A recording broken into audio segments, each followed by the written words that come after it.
اعوذ باللہ من الشیطان الرجیم بسم اللہ الرحمن الرحیم الحمدللہ والصلاة والسلام علی رسول اللہ۔ آج ہم اپنے سورتوں میں سے سورت اخلاص پڑھیں گے۔ سورت اخلاص جو ہے یہ وہ سورت ہے کہ اس کا نام اس سورت کے اندر لفظ کے طور پر موجود نہیں ہے۔ ہمارے ہاں یہ معروف ہے قل هو اللہ احد کے نام سے، اور اس کو اخلاص کہنے کا جو وجہ ہے اس کی وہ یہ ہے کہ اس کے اندر خالص توحید کا ذکر پایا جاتا ہے،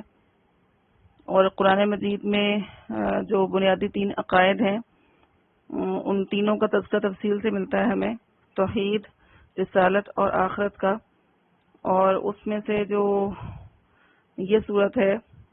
اس کے اندر چونکہ توحید کا تمام پہلوؤں کے ساتھ بہت جامع بیان موجود ہے، تو اس لیے اس صورت کو قرآن کا 1/3 قرار دیا گیا ہے۔ 1/3 1/3 جو ہے قرآن پاک کا یہ صورت ہے۔ جو شخص اس صورت کو ایک مرتبہ پڑھے تو گویا اسے 1/3 قرآن پڑھنے کا، گویا 10 سپاروں کے برابر قرآن پڑھنے کا ثواب ملے گا۔ تو 1/3 اسی اعتبار سے ہے کہ عقیدہ توحید، عقیدہ رسالت اور عقیدہ آخرت میں سے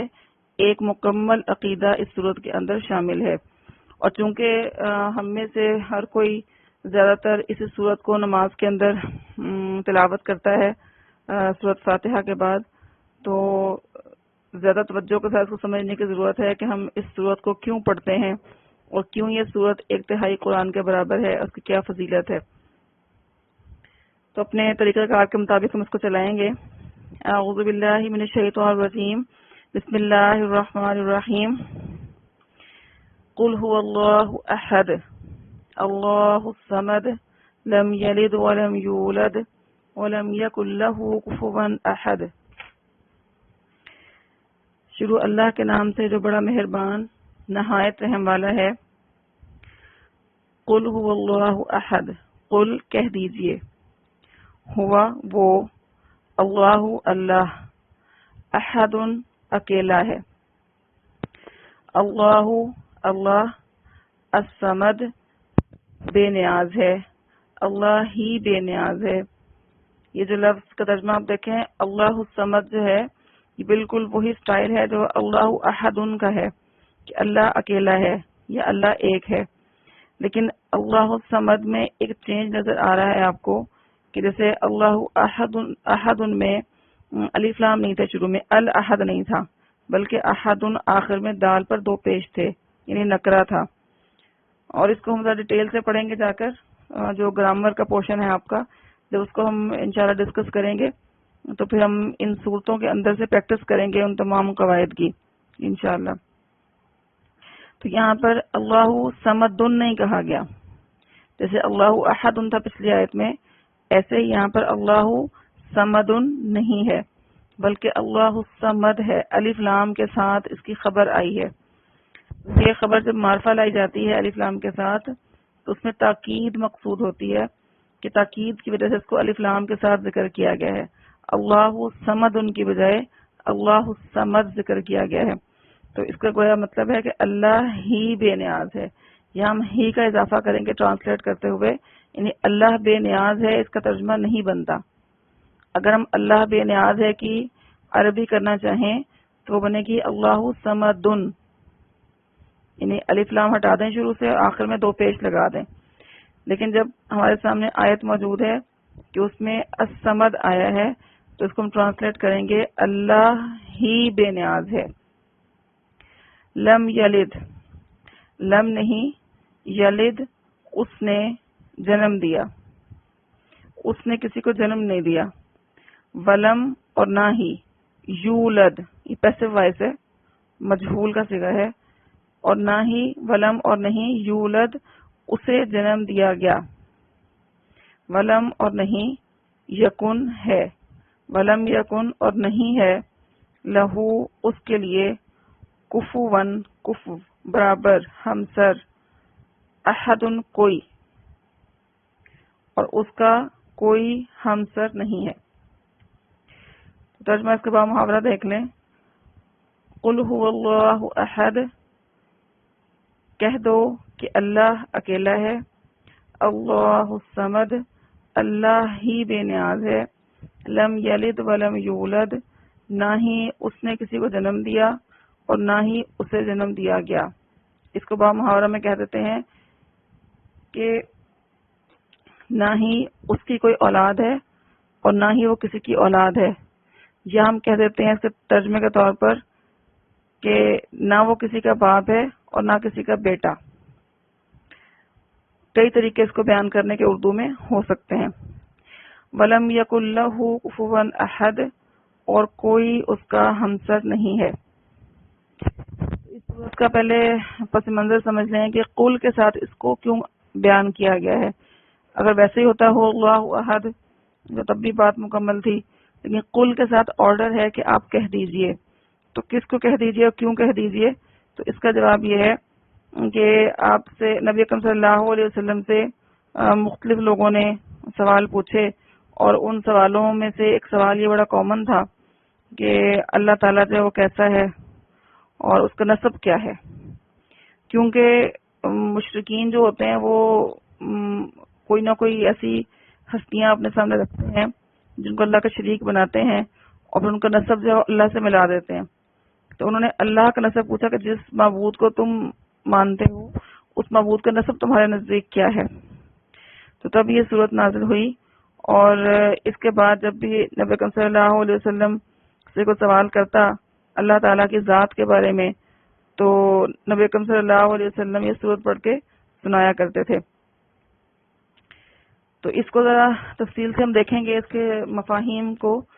کہ جو اللہ کی ذات کے بارے میں جو یہاں پر لفظ آیا، یہ پہلی آیت اللہ تعالیٰ کی ذات کے بارے میں ہے کہ قل هو اللہ احد، کہو کہ اللہ اکیلا ہے، اپنی ذات میں یکتا ہے، کوئی اور دوسری ہستی اس کی خدائی میں شریک نہیں ہے۔ تو یہ احد ان کا لفظ ہے، اور احد ان کا جو لفظ ہے یہ صرف جب اکیلا استعمال ہو تو صرف اللہ کے لیے ہی آتا ہے، کسی اور کے لیے آئے گا تو مرکب بن کر آئے گا، سنگل نہیں آتا۔ تو یہ فرق ہے اس کے اندر۔ اور جب اللہ کے لیے بھی اور اللہ کے لیے واحد کا لفظ ہے وہ سنگل نہیں آتا، اللہ کے لیے واحد کا لفظ ہے وہ کسی صفت کے ساتھ آئے گا، جیسے هو اللہ الواحد القہار، وہی اللہ ہے اکیلا اور سب کو دبا کر رکھنے والا۔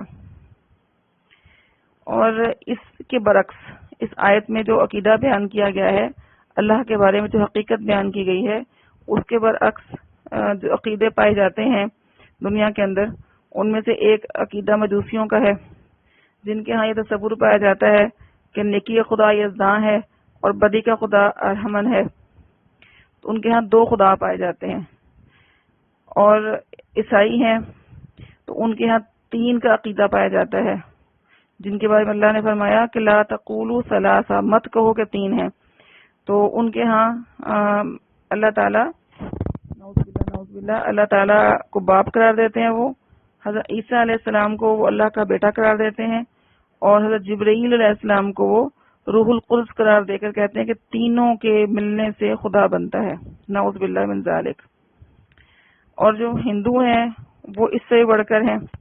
ان کے ہاں بھی بنیادی عقیدہ تین کا ہی ہے کہ خدا ہے اور مادہ ہے اور روح ہے، یہ تین چیزیں مل کر جو ہے وہ معبود بنتا ہے، اور معبود کو ایک نہیں کہتے، بنیاد میں تین ہے، اور ایسے وہ 33 کروڑ کہتے ہیں ان کو، کہ وہ 33 کروڑ جو ہے نا معبود ہیں ان کے، دیوی اور دیوتا، پھر ہر دیوتا کی بیوی ہے اور دیوی کا شوہر ہے، تو پورے ایک چین چلائی ہوئی انہوں نے، خاندان کے خاندان بنائے ہوئے ہیں۔ تو اللہ تعالیٰ نے اس چیز کو واضح کر دیا کہ اللہ تعالیٰ اپنے ذات میں اکیلا ہے اور کوئی اس کا جز نہیں ہے، اور اس کی آگے تفصیل آئے گی تیسری نمبر آیت میں۔ دوسری جو آیت ہے کہ اللہ الصمد، تو صمد ان کا جو لفظ ہے اس میں دو بیسک باتیں موجود ہیں۔ نمبر ایک تو یہ کہ وہ چیز ہے وہ ٹھوس اور مضبوط ہو، یعنی مضبوطی ہو اس کے اندر۔ دوسری چیز یہ ہے کہ لوگ اس کی طرف ہر طرف سے آئیں، ہر طرف سے اس کو چاہیں، ہر طرف سے اس کی طرف لپکیں۔ تو الصمد سے مراد ہم ایسی ذات لیتے ہیں جو خود تو مستقل قائم ہو، اپنے طور پر وہ یعنی انڈیپینڈنٹ طریقے سے قائم ہو، اور خود کسی کی محتاج نہ ہو، بلکہ جو دوسری تمام مخلوقات ہیں سب کی سب اس کی محتاج ہوں۔ تو بے نیاز کا اگر ہم لفظ دیکھیں تو بے نیاز کے لیے عربی میں ایک اور لفظ بھی آتا ہے، اور وہ لفظ ہے غنی۔ اور غنی کا لفظ ہم انسانوں کے لیے بھی استعمال کرتے ہیں، اور جو اللہ تعالیٰ کے لیے استعمال کرتے ہیں تو وہ الغنی استعمال کرتے ہیں، الف لام کے اضافے کے ساتھ خاص کر کے۔ تو جو غنی لفظ ہے یہ سمد کے مقابلے میں کچھ بھی نہیں ہے، یعنی کہ بے شک اللہ کی صفت بھی آتی ہے، لیکن اس میں جب ہم غنی کا لفظ بولیں گے تو وہ ایک خاص محدود پیمانے پر ہوگا، کیونکہ غنی کا تعلق ہوتا ہے صرف دولت کے ساتھ اور مال کے ساتھ۔ تو جو شخص دولت سے اور مال سے بے نیاز ہو تو اسے ہم کہتے ہیں وہ غنی ہو گیا۔ لیکن جو سمد ہے وہ صرف مال کے لحاظ سے نہیں ہوتا، بلکہ تمام پہلو جو کسی بھی زندگی کا احاطہ کر سکتے ہیں سب کے اندر سب کو کور کرتا ہے سمد کا پہلو جو ہے۔ مثلا ہم لوگ کھانے پینے سے بے نیاز نہیں ہو سکتے، لیکن اللہ تعالیٰ تو الصمد ہے، وہ کھانے پینے سے بے نیاز ہے۔ ہم لوگ سونے اور آرام کرنے سے بے نیاز نہیں ہو سکتے، لیکن اللہ تعالیٰ الصمد ہے، اللہ تعالیٰ سونے اور آرام کرنے سے بھی بے نیاز ہے۔ ہم لوگ زندگی کے لیے اللہ تعالیٰ کے محتاج ہیں، اپنی بقا کے لیے اللہ تعالیٰ کے محتاج ہیں، وسائل کے محتاج ہیں، رزق چاہیے، ہمیں صحت چاہیے، شفا چاہیے، اولاد چاہیے، سب کے لیے ہم اللہ تعالیٰ کے محتاج ہیں۔ لیکن اللہ تعالیٰ کسی بھی مخلوق کا کسی بھی لحاظ سے محتاج نہیں، نہ ہی ان چیزوں کا محتاج ہے، نہ زندگی کے لیے، نہ بقا کے لیے، نہ رزق کے لیے، نہ کسی اور چیز کے لیے، بلکہ وہ مختار کل ہے، کسی بھی لحاظ سے وہ کسی کا محتاج نہیں ہے۔ اور یہی اس کی شان ہے کہ وہ اللہ الصمد ہے، اللہ ہی بے نیاز ہے، اس کے سوا کوئی ہستی دنیا میں ایسی نہیں پائی گئی، نہ پائی جائے گی کہ جو ایسی ہو جو کسی سے بے نیاز ہو۔ دیکھیں جو شخص جس کا وجود میں آنا ہی کسی کمر ہونا منت ہو، اللہ تعالیٰ خالق ہے، اور اللہ تعالیٰ کی تخلیق کے بغیر کوئی شخص وجود میں نہیں آ سکتا۔ تو وجود میں آنے کے لیے ہی وہ شخص اللہ تعالیٰ کا محتاج ہے، تو کس طرح سے معبود ہو سکتا ہے، کس طرح وہ بے نیاز ہو سکتا ہے، اور جو بے نیاز نہ ہو وہ کیسے اس لائق ہو سکتا ہے کہ اس کی بندگی کی جائے۔ اچھا، اس کے بعد جو تیسری آیت ہے کہ لم یلد ولم یولد، نہ ہی اس کی کوئی اولاد ہے اور نہ ہی وہ کسی کی اولاد ہے۔ اصل میں انسان جب سوچتا ہے، جو انسانوں نے اپنے ہاں شرک کا تصور قائم کیا، تو اس شرک کے تصور میں جو بنیادی چیز تھی وہ یہی تھی کہ اللہ تعالیٰ کی، جیسے انسان چاہتا ہے کہ میری اولاد ہو، تو انہوں نے یہ تصور کیا کہ اللہ تعالیٰ بھی یہ چاہے کہ میری اولاد ہو، نعوذ باللہ۔ تو انہوں نے اللہ تعالیٰ کی اولاد خود قرار دے دی، بجائے اس کے کہ اللہ تعالیٰ سے وہ پوچھتے کہ اللہ تعالیٰ کی شان کیا ہے۔ تو انہوں نے از خود ایسے کچھ لوگوں کو جن کو انہوں نے پسند کیا، جن کے اندر انہوں نے مافوق الفطرت چیزیں دیکھیں جو کہ ان کے معجزات تھے، تو انہوں نے ان کو اللہ تعالیٰ کی خدائی میں شریک کر دیا، اللہ کا اولاد قرار دے دیا۔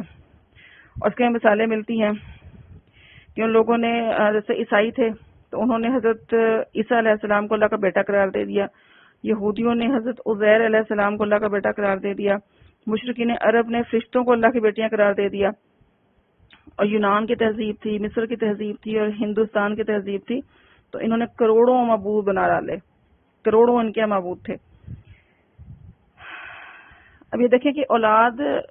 کا تصور کیوں آیا ان کے ذہن میں، کیونکہ کوئی جیسے انسان وارث چاہتا ہے اپنا، تو ایسے انہوں نے اللہ کے لیے بھی کسی وارث کی تجویز کی۔ حالانکہ انسان کو وارث اس لیے چاہیے ہوتا ہے کہ انسان فانی ہے، انسان کو موت آ جاتی ہے۔ اس کے برعکس اللہ تعالیٰ کی ذات وہ ہے جو حی لا یموت ہے، اسے کبھی موت نہیں آئے گی، وہ ہمیشہ کے لیے زندہ ہے، اول بھی وہی ہے اور آخر بھی وہی ہے۔ لیکن اب یہ دیکھیں کہ مزے کی بات یہ ہے کہ جتنے بھی دیوی دیوتا تھے ان کے انہوں نے جوڑے بنائے۔ یہ دیوی تھی تو اس کا دیوتا بنا دیا اس کا شوہر، اور اگر دیوتا تھا تو اس کی دیوی بنا دی، اس کی بیوی بنا دی،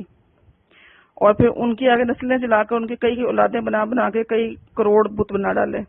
معبود بنا ڈالے۔ لیکن یہ ایک غنیمت رہی کہ کبھی بھی کسی مذہب کے اندر کسی قوم نے کسی کو اللہ کا باپ نہیں قرار دیا۔ تو اللہ تعالیٰ کی شان بہت بلند ہے، اللہ تعالیٰ علی العظیم ہے۔ تو اللہ نے اپنے اس شان کو بیان فرمایا اس صورت کے اندر بھی، اور پھر نبی اکرم صلی اللہ علیہ وسلم نے اپنی حدیث مبارکہ میں حدیث قدسی ہے. حدیث قدسی وہ ہوتی ہے جس میں اللہ تعالیٰ کے الفاظ ہوتے ہیں لیکن وہ قرآن میں نازل نہیں ہوتے بلکہ نبی اکرم صلی اللہ علیہ وسلم کو دل میں القاء کیے جاتے ہیں. تو وہ اللہ کے رسول صلی اللہ علیہ وسلم جب اس کو بیان فرماتے ہیں تو اس کو اپنے الفاظ کے طور پر بیان نہیں فرماتے بلکہ اللہ تعالیٰ سے منسوب کر کے بیان فرماتے ہیں کہ اللہ تعالیٰ فرماتا ہے. تو یہ حدیث قدسی ہے. تو نبی اکرم صلی اللہ علیہ وسلم نے فرمایا کہ اللہ تعالیٰ فرماتا ہے کہ بنی آدم نے مجھے جھٹلایا اور یہ اسے مناسب نہ تھا اور مجھے گالی دی اور یہ اسے مناسب نہ تھا. اس کو مجھے جھٹلانے کا مطلب یہ ہے کہ وہ کہتا ہے کہ میں اسے دوبارہ ہرگز پیدا نہ کروں گا، حالانکہ دوبارہ پیدا کرنا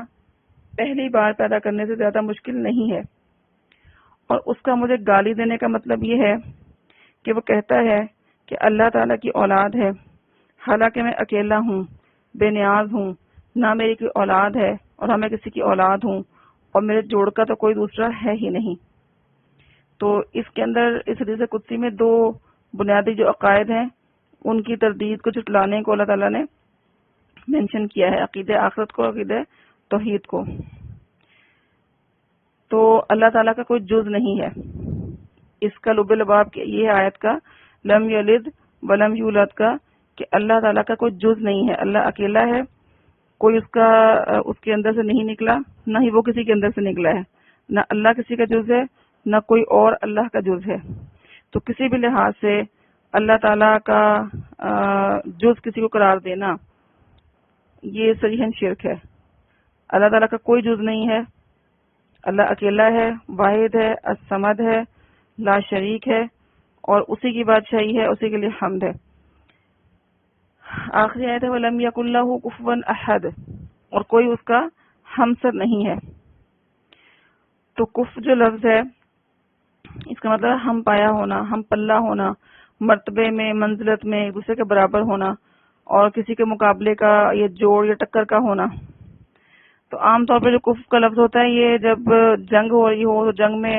جس طرح ایک بہادر شخص ہو تو وہ اپنے جیسے ہی بہادر سے لڑنا پسند کرتا ہے کہ جیسا میں بہادر ہوں میں ویسے ہی بہادر کو للکاروں تو وہ میرے مقابلے میں آئے اور میں اس کو جو شکست دوں. تو یا پھر دوسرا معروف استعمال اس کا نکاح کے معاملے میں ہے کہ رشتہ جب ہو رہا تو کہتے ہیں کف کا لحاظ کرنا چاہیے، یعنی کہ کسی بھی شخص کے جیسے دو فریق لڑکا اور لڑکی ہیں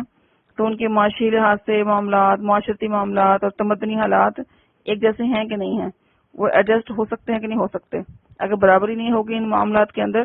تو کل کو ان کا نباہ کرنا مشکل ہو جائے گا. تو یہ کف کا لحاظ معاملہ ہے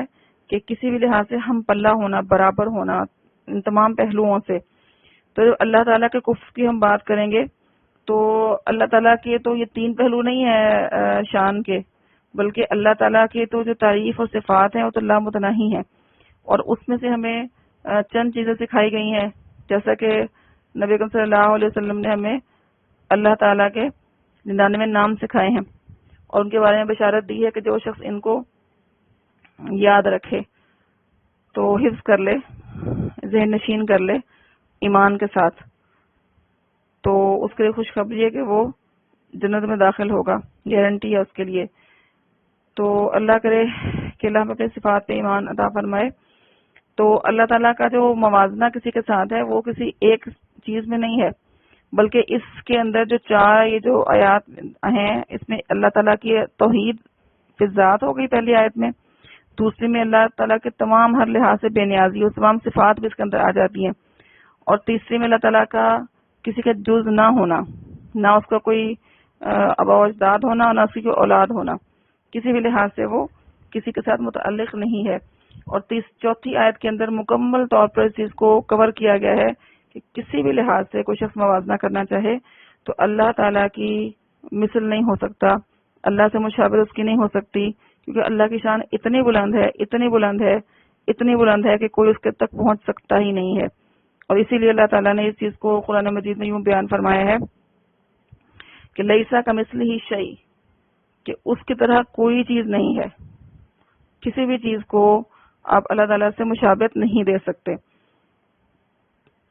تو یہ جو صورت ہے شروع میں ذکر ہم نے کیا اس حوالے سے کہ یہ 1/3 قرآن کے برابر ہے۔ تو اس حوالے سے حدیث ہم یہاں پر ڈسکس کرتے ہیں کہ صحیح مسلم کی ایک روایت ہے جس میں حضرت ابو درداء رضی اللہ تعالیٰ عنہ سے روایت ہے کہ نبی اکرم صلی اللہ علیہ وسلم نے پوچھا اپنے صحابہ سے کہ کیا تم ہر رات کو 1/3 قرآن پڑھنے سے عاجز ہو؟ تو صحابہ نے عرض کیا کہ کیا کوئی شخص 1/3 قرآن پڑھ سکتا ہے؟ کیسے پڑھ سکتا ہے کوئی؟ یعنی ہر روز 10 پاروں کے برابر۔ ان کو تو ذہن میں یہ تھا کہ اتنا قرآن کون پڑھے گا ایک رات میں؟ تو آپ نے فرمایا کہ قل هو اللہ احد 1/3 قرآن کے برابر ہے۔ اچھا، اس میں کچھ لوگوں نے اپنی رائے دی ہے اس معاملے میں کہ جی کوئی شخص اگر 3 دفعہ قل هو اللہ احد پڑھ لے تو وہ ایک قرآن پڑھنے کے برابر ہے۔ تو ایسا کسی بھی صحیح حدیث سے ثابت نہیں ہے، بلکہ جو لاجک ہم نے شروع میں ڈسکس کی تھی کہ چونکہ 3 عقائد ہیں قرآن مجید کے، اور تینوں عقائد میں سے جو عقیدہ توحید ہے یہ صورت مکمل طور پر اس کو کور کرتی ہے، تو اس لیے 1/3 اس کو کہا گیا ہے حدیث کے اندر، تو یہ 1/3 ہی رہے گی، ویسے اس کو 10 دفعہ پڑھا جائے۔ اس کے بارے میں کوئی ایسی صحیح حدیث موجود نہیں ہے۔ صحیح مسلم کی ہی روایت ہے کہ رسول اللہ صلی اللہ علیہ وسلم نے فرمایا کہ تم لوگ جمع ہو جاؤ تاکہ میں تمہارے سامنے قرآن کا تیسرا حصہ پڑھوں۔ ہم جمع ہوئے تو نبی اکرم صلی اللہ علیہ وسلم نکلے اور قل هو اللہ احد پڑھی مکمل صورت، پھر اندر چلے گئے اور ہم ایک دوسرے سے کہنے لگے کہ شاید آسمان سے کوئی خبر آئی ہے جس کے لیے آپ اندر چلے گئے ہیں، شاید وہی نازل ہو رہی ہے۔ پھر آپ باہر نکلے تو فرمایا کہ میں تم سے کہا تھا کہ تمہارے سامنے 1/3 قرآن پڑھوں گا، سو یہ صورت 1/3 قرآن کے برابر ہے۔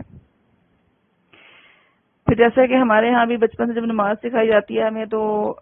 چونکہ یہ مختصر صورت بھی ہے اور 1/3 قرآن کے برابر بھی ہے، تو بچوں کو بھی سکھائی جاتی ہے کہ چلو چھوٹے ہیں تو فوراً سورۃ فاتحہ کے ساتھ اسی کو یاد کر لیں، اسی کو پڑھنا شروع کر دیں۔ تو لیکن ہمارے یہاں عام طور پر یہ ہوتا ہے کہ ہم پھر اسی پہ اکتفا کر لیتے ہیں، پوری زندگی کے لیے یہ سوچ لیتے ہیں کہ شاید نماز اتنی ہی ہوتی ہے کہ سورۃ فاتحہ پڑھنی ہوتی ہے اور قل هو اللہ پڑھنی ہوتی ہے اور نماز پوری ہو جاتی ہے۔ تو وہ ایک ابتدائی سٹیج ہوتی ہے بچوں کو سکھانے کی۔ تو ہمیں یہ چاہیے کہ جب وہ ایک منیمم نماز ہم سیکھ چکتے ہیں تو بعد میں جب پوری زندگی ہمارے پاس پڑی ہے امپروو کرنے کی، تو نماز کے اندر بہت ساری اور صورتیں پڑھنا مسنون ہے، قرآن کا کوئی بھی حصہ پڑھنا مسنون ہے، بڑا حصہ پڑھنا مسنون ہے،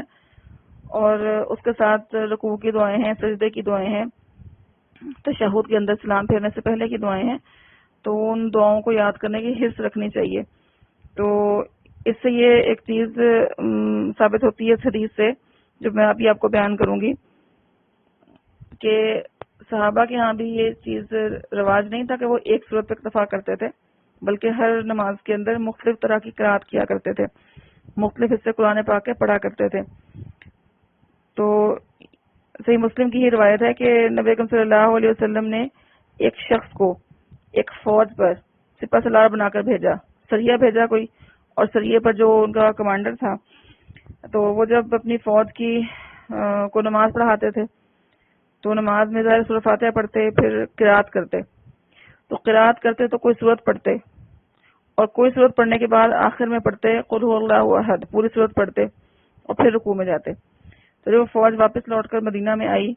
تو لوگوں نے اس کا ذکر کیا رسول اللہ صلی اللہ علیہ وسلم سے، تو آپ نے فرمایا کہ اس سے پوچھو کہ وہ ایسا کیوں کرتا ہے۔ دیکھیں صحابہ کے اتنے کانشیس تھے کہ حالانکہ قرآن ہی پڑھا جا رہا ہے تو ان کو تھا کہ اس میں کوئی گڑبڑ نہ ہو، کوئی منع نہ ہو، کوئی دین کے اندر کوئی چینج نہ آ جائے، تو انہوں نے تحقیق ضروری سمجھی کہ کیا یہ صحیح ہے کہ نہیں، ایسا کرنا درست ہے کہ نہیں ہے۔ تو نبی صلی اللہ علیہ وسلم نے بھی شبہ نہیں کیا ان کی نیت پر، بلکہ پوچھا کہ ان سے پوچھا کہ ایسا کیوں کرتے ہیں، تو انہوں نے کہا کہ یہ رحمان کی صفت ہے اور میں اسے دوست رکھتا ہوں کہ اسے پڑھا کروں کہ مجھے پسند ہے پڑھنا اس کا۔ تو آپ صلی اللہ علیہ وسلم نے فرمایا کہ اسے کہہ دو کہ اللہ تمہیں دوست رکھتا ہے۔ تو ایک چیز یہ ہے کہ اس صورت کی محبت میں صورت کو تلاوت کیا جائے، اور ایک نیت یہ ہے کہ نماز کو مختصر کر کے جان چھڑانے کی نیت سے انسان اس پر اکتفا کر لے، تو یہ نیت کا فرق ہوگا۔ تو اللہ کرے کہ اللہ تعالی ہمیں اپنی مکمل توحید کا علم عطا فرمائے، کیونکہ جو توحید ہے جب تک یہ خالص نہیں ہوگی اس وقت تک وہ قبول نہیں ہے۔ جس طرح سے دودھ ہوتا ہے، اگر دودھ کے اندر آپ ایک قطرہ لیموں کا ڈال دیں تو کہنے کو تو ایک قطرہ ہے، لیکن دودھ سارے کا سارا خراب ہو جائے گا، دودھ نہیں رہے گا۔ ایسے ہی توحید کے اندر جب ملاوٹ کر دی جائے شرک کی تو وہ توحید نہیں رہے گی، اس کی شکل ہی وہ نہیں رہے گی۔ تو توحید کی تلقین ہمیں قرآن میں جا بجا ملتی ہے 1/3 موضوع عقائد میں سے، اور اس کے برعکس ہمیں جو جس چیز کی تردید ملتی ہے وہ ہے شرک، جو کہ توحید کی ضد ہے۔ تو اللہ تعالیٰ نے قرآن مجید میں جو 2 گناہ بیان کیے ہیں جو ناقابل معافی ہیں، اگر کوئی شخص موت سے پہلے توبہ نہ کرے ان کے اوپر۔ ویسے تو اللہ کے ہاں جو اگر انسان موت سے پہلے کسی بھی گناہ سے توبہ کر لے گا تو اس کے لیے گناہ بخش دیا جائے گا، خواہ وہ شرک ہی کیوں نہ ہو، خواہ وہ قتل مومن ہی کیوں نہ ہو۔ لیکن 2 گناہ ایسے ہیں کہ اگر توبہ کیے بغیر انسان مر جائے تو ان کی معافی پھر قیامت میں جا کر نہیں ملے گی۔ وہ ایک شرک ہے اللہ کے ساتھ، اور دوسرا ہے کسی مومن کو قتل کرنا، اسے توبہ نہ کرنا۔ تو اس کے بارے میں سورہ نساء کے اندر 2 دفعہ آیت موجود ہے، اور تیسری مرتبہ حضرت عیسیٰ علیہ السلام کی زبان سے سورۃ المائدہ کے اندر اس کو بیان کیا گیا ہے۔ وہ کیا بیان ہے کہ اللہ فرماتا ہے کہ ان اللہ لا یغفر ان یشرک بہ ویغفر ما دون ذلک لمن یشاء، یقیناً اللہ تعالیٰ اس چیز کو نہیں بخشتا کہ اس کے ساتھ کسی کو شریک ٹھہرایا جائے، اور اس کے سوا جس کے لیے چاہے جس گناہ کو معاف کر دیتا ہے۔ اور عیسیٰ کی زبان سے فرمایا کہ جس کسی نے اللہ کے ساتھ شریک ٹھہرایا تو یقیناً اللہ نے اس کے اوپر جنت حرام کر دی۔ تو جنت میں جانے کے لیے جو بنیادی کرائیٹیریا ہے وہ توحید کو مکمل طور پر مانتے ہوئے دائرہ اسلام میں شامل ہونا ہے، اور اگر اسی کے اندر خرابی آ گئی عقیدہ توحید میں تو پھر سارے کے سارے اعمال، خواہ وہ نمازی ہوں، روزے ہوں، حج، زکوٰۃ، کوئی اور نیک اعمال ہوں، سب کے سب ضائع ہو جائیں گے۔ جیسا کہ اللہ تعالیٰ نے سورۃ محمد کے اندر اپنے نبی سے فرمایا اور باقی انبیاء سے بھی فرمایا اس سے پہلے کہ لئن اشرکت لیحبطن عملک ولتکونن من الخاسرین، کہ اگر تم نے شرک کیا تو تمہارے سارے اعمال برباد ہو جائیں گے اور تم گھاٹا پانے والوں میں سے ہو جاؤ گے۔ تو جب انبیاء کرام کے لیے بھی کوئی اس میں کسی لغزش کی گنجائش نہیں ہے تو ان کو وارن کرنے کا مقصد یہ نہیں کہ ان سے کوئی خطرہ تھا نعوذ باللہ، بلکہ ان کو کہنے کا مطلب ہے ہمیں سنانا کہ اللہ کے جو برگزیدہ انبیاء ہیں ان کے پاس بھی یہ رعایت موجود نہیں ہے، تو تمہارے پاس یہ رعایت کہاں سے آ جائے گی۔ تو یہ بنیادی عقیدہ ہے، اور آپ نے 3rd ایئر کی اسلامیات جب پڑھی، اس اسلامیات میں جو عقائد والا پورشن تھا اس میں آپ نے توحید کے موضوع پر 3 مختلف آیات پڑھی تھیں، اور ہم نے وہاں پر عقائد کے پورشن میں ڈسکس کیا تھا اس چیز کو کہ جو عقیدہ ہوتا ہے وہ ایک عمارت کی بنیاد کی طرح ہوتا ہے، یا کسی درخت کے پودے کے بیج کی طرح ہوتا ہے کہ اگر وہ بیج خالص ہے تو اس میں سے پودا نکلے گا، یا اگر کسی عمارت کی بنیاد مضبوط ہے تو وہ عمارت بھی مضبوط کنسیڈر ہوگی۔ اگر عمارت کی بنیاد میں کمزوری ہے، یہ پودے کا یا کوئی بیج جو کاشت کیا گیا ہے، زمین میں بویا گیا ہے، وہ بیج ناقص ہے، مرا ہوا ہے، اس کے اندر جان نہیں ہے، تو اس سے پودا نہیں اگ سکتا۔ اگر مکان کی بنیاد مضبوط نہیں ہے تو ہلکی سے زلزلے سے یا ممکن ہے کہ آندھی یا بارش سے وہ مکان نیچے ڈھہ جائے۔ تو ان تمام عقیدوں میں سے، جو عقائد میں سے جو بنیادی عقیدہ ہے وہ توحید کا ہے۔ تو اسلام کی جو عمارت ہے وہ 5 چیزوں پر قائم ہے، اور ان 5 چیزوں میں سے جو بنیادی چیز ہے وہ توحید ہے۔ اگر اسی میں خرابی ہوئی تو عمارت اسلام کی قائم نہیں رہ سکتی، اور اگر اسی بیج میں خرابی ہوئی تو نہ تو پودا اگے گا، نہ اس کو برگ و بار آئیں گے۔ تو اپنے جو بھی ہم اعمال کرتے ہیں اس کو قبول کروانے کے لیے ہر بندہ چاہتا ہے کہ ہمارے اعمال قبول ہوں۔ ہم ہر دعا کے آخر میں آمین کہتے ہیں،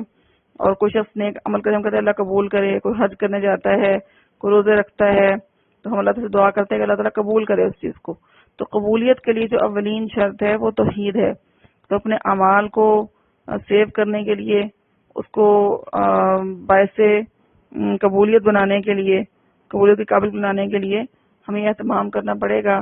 کہ ہم اپنی زندگیوں کا جائزہ لیں اور ہر قسم کے شرک کا جو بھی ہمارے اندر پایا جاتا ہے اس کا خاتمہ کریں، اور بالکل یکسو ہو کر کہ انی وجہت وجہی للذی فطر السماوات والارض حنیفا وما انا من المشرکین، ہم یہ دل سے کہنے والے ہوں کہ میں نے اپنا رخ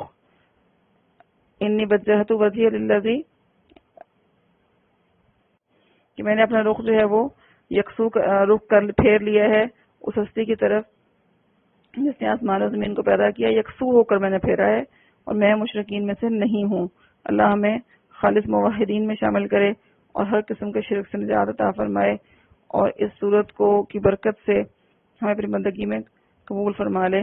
سبحانک اللہم و بحمدک، اشہد ان لا الہ الا انت، استغفرک و اتوب الیک۔ السلام علیکم ورحمۃ اللہ وبرکاتہ۔